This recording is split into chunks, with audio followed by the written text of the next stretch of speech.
My name is Emma. I'm 32 years old, and I want to tell you a story that happened to me not too long ago.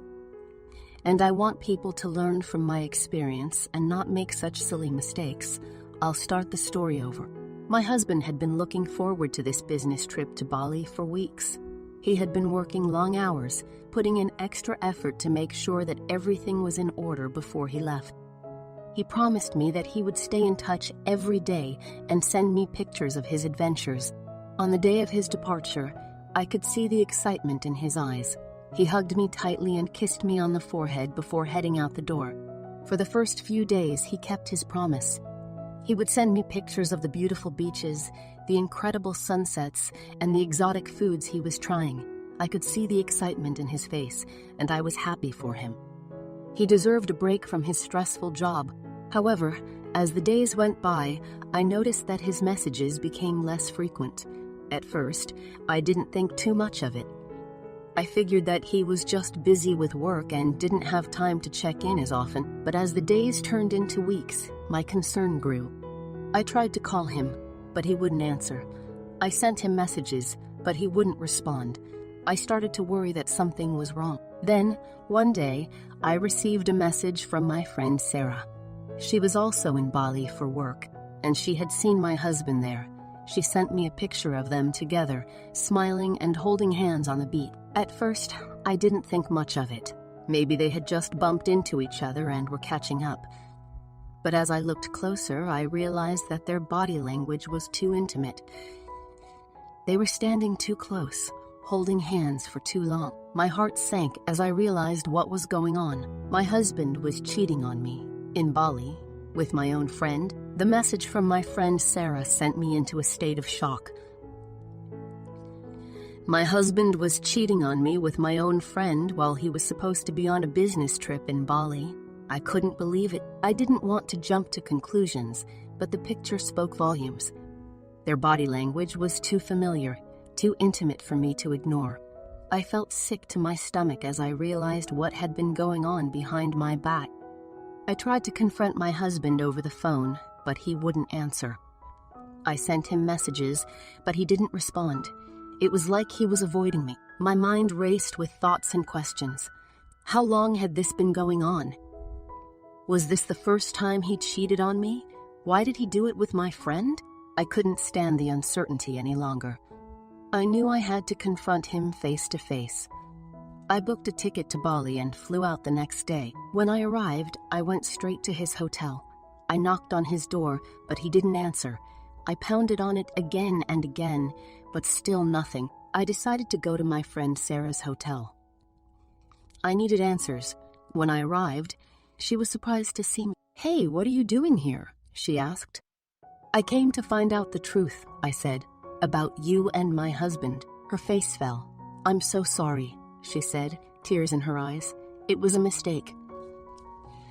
We never meant for it to happen. How could you do this to me?" I asked, my voice shaking with anger and hurt. "It just happened," she said. "We were both lonely, and we found comfort in each other's company." I couldn't believe what I was hearing. My friend had betrayed me, and my husband had cheated on me. I felt like my world was falling apart. After the initial shock of discovering my husband's infidelity, I was consumed by anger and hurt. I couldn't believe that he had cheated on me, let alone with my own friend. But instead of wallowing in self-pity, I decided to take action. I knew that I couldn't just forgive and forget. I needed to get back at him, to make him feel the same pain that I was feeling. And so, I came up with a plan. I started by doing some research. I found out where my husband was staying and where he was going to be for the next few days. Then, I contacted a private investigator to help me gather more information about his whereabouts and actions during his trip.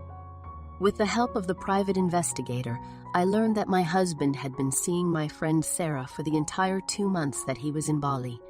They had been going on romantic dinners, holding hands on the beach, and even staying in the same hotel room. Armed with this information, I decided to confront my husband. But instead of just yelling and screaming at him, I wanted to make him feel the same pain that I was feeling. I wanted him to realize the gravity of his actions. So I came up with a plan to get revenge. I would pretend that everything was fine and that I had forgiven him. I would welcome him home with open arms and act like nothing had happened. But behind the scenes, I would be working to exact my revenge.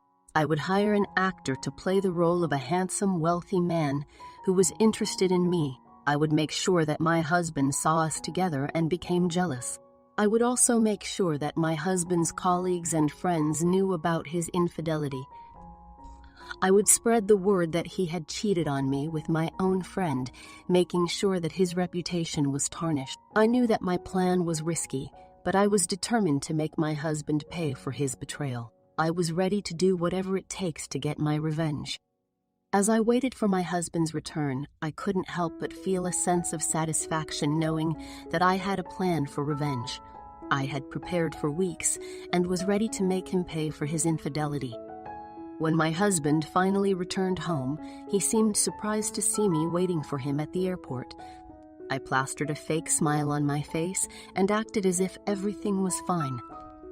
I hugged him tightly and pretended like I was happy to see him. Over the next few days, I continued to act as if everything was normal. I cooked his favorite meals, listened to his stories about his trip, and even made love to him as if nothing had happened. But behind the scenes, I was working on my plan. I had hired a handsome actor named Ryan to play the role of my new love interest. Ryan was charming, wealthy, and knew exactly how to make my husband jealous. I made sure that my husband saw Ryan and me together at public places, such as restaurants and coffee shops. I knew that this would make him feel uncomfortable and start to realize what he had lost. At the same time, I made sure that my husband's colleagues and friends knew about his infidelity. I spread the word about his affair with my friend Sarah, making sure that everyone knew what had happened. My husband started to become increasingly jealous of Ryan, and our relationship started to deteriorate. He would question me about my relationship with Ryan, but I would always tell him that he was just a friend. One day, I decided to take things up a notch. I invited my friend Sarah over to my house and asked my husband to join us for dinner. As we sat down to eat, I watched as my husband's face turned red with anger and jealousy.